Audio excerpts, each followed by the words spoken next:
Hare Krishna.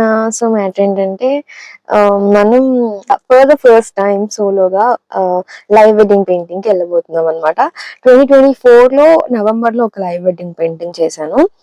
And మళ్ళీ ఇప్పుడు I'm so excited. ఎలా ఉంటుంది, ఎందుకు ఎంత ఎక్సైటెడ్ అంటే సింగిల్ గా వెళ్తున్నా కాబట్టి. అంటే ఎప్పుడు ఎవరో ఒకళ్ళు ఒకరిలో కదా ఒకరితోనే, ఎప్పుడు ఒకరితోనే వెళ్తుండే.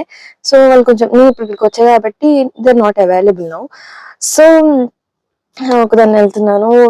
ఇంకొక విషయం చెప్పిన, నేను 10th వరకు కూడా మా మణుగూరు నుంచి కొత్తగూడెం వరకు కూడా నేను ఒక్కదాన్ని ఎప్పుడు ట్రావెల్ చేయలేదు. మా ఇంటి నుంచి స్కూల్ కి తప్ప ఎక్కడికి నేను సింగిల్ గా వెళ్ళలేదు. సో నాకు అంత భయం ఉండేది. సో నన్ను హైదరాబాద్ కి కాలేజ్ చేయాలి అన్నప్పుడు కూడా నాకు చాలా భయం అయ్యేది. ఎవరో ఒకళ్ళు లేకుండా ఒకదాన్ని ఎప్పుడు ట్రావెల్ చేయలేదు. రీసెంట్ గానే స్టార్ట్ చేశాను అనమాట. కొంచెం ఎక్కువ డిపెండ్ అయిపోతున్నా అందరితోని, నా వర్క్స్ చేసుకోలేకపోతున్నా అని చెప్పి ఈ మధ్యన కొంచెం ఇంటి నుంచి హైదరాబాద్ కూడా సింగిల్ గా రావడం ఇట్లా స్టార్ట్ చేసా. And loving this. బాగుంది సింగిల్ గా రావడం. కానీ అప్పుడప్పుడు చాలా భయం అయితే ఉంటుంది. నేను షిఫ్ట్ అయ్యేటప్పుడు హైదరాబాద్ కి నేను సింగిల్ గా వచ్చాను with lots and lots of luggage. నాకు 2 days బాడీ పెయిన్స్ అసలు ఫుల్ వచ్చేసినాయి. అంత బరువు ఎట్లా మోసా, మెట్ల మీద నుంచి ఎట్లా తీసుకొచ్చానో కూడా నాకు అసలు అది తెలియలేదు. But it was so good. మన వర్క్స్ మనం చేసుకున్నప్పుడు, మనకి మనం ఉన్నప్పుడు it feels so so good. ఎవరిని డిస్టర్బ్ చేయకుండా. ఐ మీన్ ఇప్పుడు మనకి హెల్ప్ చేయడానికి రారా అంటే వస్తారు, బట్ వాళ్ళకి కూడా పనులు ఉంటాయి, వాళ్ళని డిస్టర్బ్ చేసినట్టు ఉంటుంది అని. ఐఎమ్ సో గ్లాడ్ నాకు హెల్ప్ చేసే పీపుల్ చాలా మంది ఉన్నారు. అండ్ వాళ్ళ టైంని, వాళ్ళ వాళ్ళ వర్క్స్ అన్నిటిని వదిలేసి కూడా చాలా చాలా రోజులు నా కోసం వచ్చిన డేస్ చాలా ఉన్నాయి. I'm so grateful for them. And ఇప్పుడు నేర్చుకుంటున్నా ఎవరిని ఇబ్బంది పెట్టకుండా నేను రావడానికి. ఇదంతా ఎందుకు షేర్ చేసుకుంటున్నా అంటే you can see the happiness. మనకి మనం ఒకటి చేసినప్పుడు ఆ ఫీల్ చాలా బాగుంటది కదా. Just feel like sharing. ఏమో ఐ ఫీల్ లైక్ ఇది రికార్డ్ చేయాలనిపించింది. I mean second live wedding painting కదా. ఫస్ట్ ఇలా రికార్డ్ చేశాను, సెకండ్ కూడా ఇలా రికార్డ్ చేయాలనిపించింది.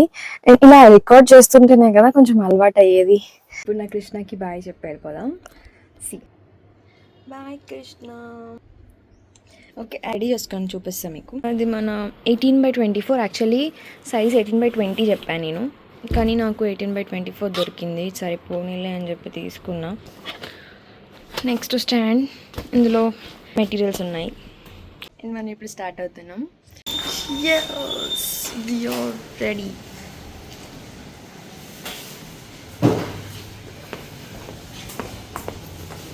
సో ఇప్పుడు మనం గుడికి వెళ్తున్నాం అనమాట. పక్కనే హనుమాన్ టెంపుల్ ఉంది, అక్కడికి వచ్చేసాం. దండం పెట్టుకోండి. MGBSకి వచ్చి హన్మకొండ బస్ ఎక్కా అనమాట. సైడ్ అయితే ఎండ రాదు అని ఆలోచించి ఇటు సైడ్ కూర్చున్నా. ఇటు సైడ్ ఎండ వచ్చింది. ఏమనుకున్నా అంటే ఇట్లా ఇలా పెట్టి ఇట్లా గాలి వస్తుంటే హెయిర్ ఎగురుతూనే షార్ట్ తీద్దామని అనుకున్నా. తర్వాత రిలైజ్ అయినా నాకు హెయిర్ లేదు కదా అని. ఇంకా సరే, బట్ స్టిల్ ఐ ట్రై. హన్మకొండలో బస్ దిగి భూపాలపల్లి బస్ ఎక్కా. నాకు గుర్తొచ్చింది ఎక్కంగానే.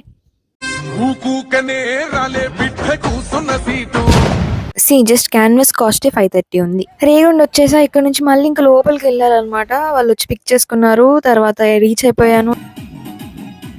ఖాళీగా ఉన్న, చేతులు ఆగట్లేదు. ఏదో ఒకటి చేద్దాం అనుకున్నా. అప్పుడే అక్కొచ్చి నన్ను కోన్ పెట్టమంటే కోన్ పెట్టినా. నాకు రాదు, బట్ స్టిల్ ఐ ట్రైడ్. ఇంకోటి కూడా పెడుతున్నా అనమాట. ఇప్పుడు మధ్యలో కృష్ణ కనిపించాడు.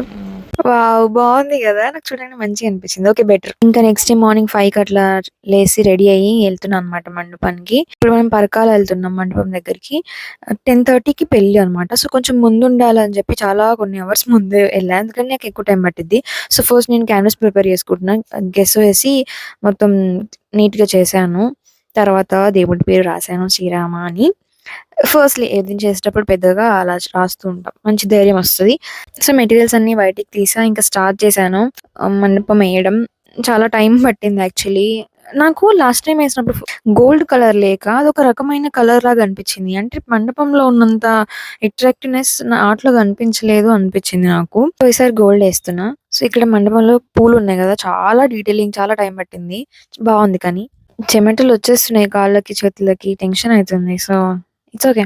సో నేను ఈసారి ఏమనుకున్నా అంటే ఆ 3D లుక్ ఎక్కువగా అనిపిస్తుంది కదా ఆ స్తంభాలకి వాటికి. సో అలా 3D ఎంబోజింగ్ ఇద్దామని చెప్పి నేను 3D అవుట్‌లైనర్ తీసుకున్నా. సో, నేను ఏసేటప్పుడు పిల్లలు చాలా చాలా ఎంజాయ్ చేసిర్రు. మస్తు చికాకు కూడా చేసిర్రనుకోండి. అది వేరే విషయం. బట్ వాళ్ళ ఎక్సైట్‌మెంట్ ఇంక అలా ఉంటది. ఆర్ట్ అంటే అంతే ఉంటది. కలర్స్ అవన్నీ ఉన్నాయి కాబట్టి అసలు అయిపోయే వరకు పిల్లలందరూ ఇక్కడే ఉన్నారు తెలుసా! పెళ్లి వరకు మండపం అయిపోయింది. పెళ్లయిపోయినంక వాళ్ళ ఫోటోసేసాను. యాక్చువల్‌గా వాళ్ళిద్దరు దిగిన ఫోటో నేను తీసుకోలేదు. యాక్చువల్‌గా అక్కడి నుంచి ఏద్దామంటే వాళ్ళు కదులుతున్నారు గదా! సో, ఒక ఫోటో ఇవ్వండి అంటే వేరే ఎంగేజ్‌మెంట్ ఫోటో ఇస్తే అది ఏసి దానికి అవుట్‌ఫిట్ ఇక్కడున్నది గీసా అనమాట. నాకు ఈ పెళ్లిలో చాలా నచ్చిందేందంటే ఆ వీడియో షూట్‌లో ఆర్ట్ ఉంది. నాకు చాలా చాలా నచ్చింది. చాలా వెయిట్ చేసి దాన్ని రికార్డ్ చేసుకున్నా. I felt so good. అయితే పెళ్లి కూతురికి ఆర్ట్ అంటే ఇష్టమంట. ఆల్మోస్ట్ అవ్వడానికొచ్చినాయి. Bride groom pics.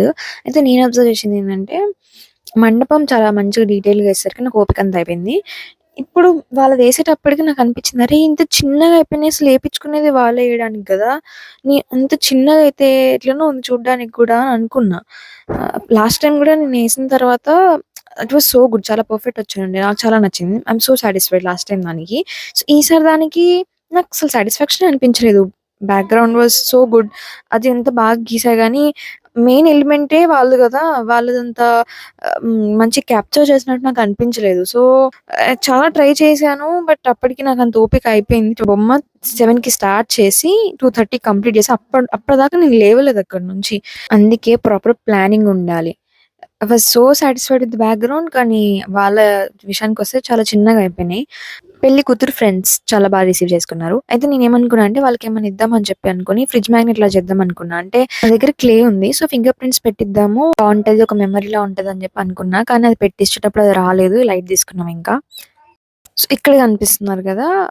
ఇతనే అన్నమాట మనకు ఆర్డర్ ఇచ్చింది శివ గారు అని. So, thank you so much for trusting us అండి. అండ్ పెళ్ళికూతురు వాస్ షోయింగ్ మీ అన్నమాట. తనే ఏసింది అని జెప్పి. It was so nice moment. నేను పెళ్లి మండపానికెళ్ళే వరకు కూడా నాకు ఇతనే ఏయించారన్న విషయం తెలీదు. అంటే నాకు కాంటాక్ట్ అయింది వాళ్ళ ఫ్రెండ్స్. సో, నేను వాళ్ళే ఏపిస్తున్నారేమో అనుకున్నా. So, I felt so good and మంచిగా రిసీవ్ చేసుకున్నారు. మాట్లాడారు. నాకేం నచ్చిందంటే వాళ్ళ ఫ్రెండ్స్ అప్రోచ్ అయ్యి ఫ్రెండ్స్‌ని అన్నీ చూసుకోమన్నారనమాట నాకు సంబంధించినయన్నీ. I felt so sweet. Look at the detailings చాలా చాలా బావుంది గదా! బట్ పెళ్లి కూతురు, పెళ్లి కొడుకు ఆ బొమ్మలతో నేను సాటిస్ఫై అవ్వలేదు. కాబట్టి నేను వాళ్ళకి ఒక పోర్ట్రెయిట్ వాళ్ళది వేసిస్తాను అని చెప్పాను. యాక్చువల్లీ కిందంతా ప్లెయిన్ ఉంటే కింద మొత్తం నేను యాడ్ చేశా తర్వాత. వాళ్ళకి ప్రెజెంట్ చేసిన తర్వాత కొన్ని కొన్ని యాడ్ చేశాను. అండ్ చాలా మంచి రెస్పాన్స్ వచ్చింది. ఆర్ట్‌కి కూడా బావుంది, బావుందని చాలా మంది చెప్పారు. మీకెలా అనిపించిందో కామెంట్‌లో చెప్పండి. నాతో ఇదే ప్రాబ్లమ్. అంతా అయిపోయినంక ఎనక రాస్తే ఏమొస్తది? అంతమందొచ్చారు క్రౌడ్.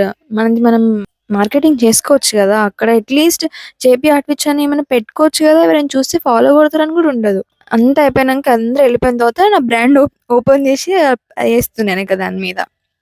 ఏంటో ఏమో! ఎప్పుడు నేర్చుకుంటానో ఇవన్నీ.